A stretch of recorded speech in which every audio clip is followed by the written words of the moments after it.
সবসময় আমার কাছে থাকতো আমার সন্তান, মানে বেশিরভাগই আমার সাথে থাকতো। তারপরে খাবারের মধ্যে বিরিয়ানিটা বেশি পছন্দ করতো।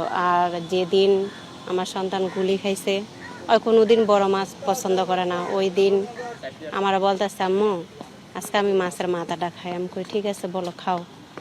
পরে খাওয়ার পরে খাইতেছে, আর আমি পিছন দিয়ে চুল দিয়ে আবার একটু বড় ছিল, পিছন দিয়ে চুল দিয়ে হাতাইতেছে আর বলতেছে কোনোদিন তো তুমি বড় মাছ খাও না, আজকে তুমি খাইতেছো। আজকে আমার মন চাইতেছে খাইতে, আম্মু এর লেগা খাইতেছে। আমি বলছি ঠিক আছে খাও। আর সেম আমার মতো দেখতে, আমার চুল, আমার বুড়ো, আমার হাত, আমার পা, আমার শরীরের রং, আমার শরীরের পশম সব কিছু আমার সন্তান সেম পেয়েছে। আর আমার এই সন্তান যে সময় জন্ম হয় আমি কোনো কিছুই বুঝি না, অবুঝ যে আমি সন্তানটা যত্ন করব, বড় কোনো কিছু করব আমি বেশিরভাগই করতে পারি, কারণ আমি বুঝি না, আমিই ছোট, এর মাঝে আমার সন্তান হয়েছে।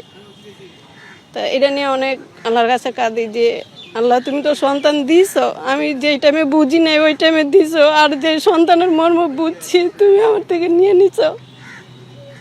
এই জিনিসটা ভাবলে অনেক খারাপ লাগে।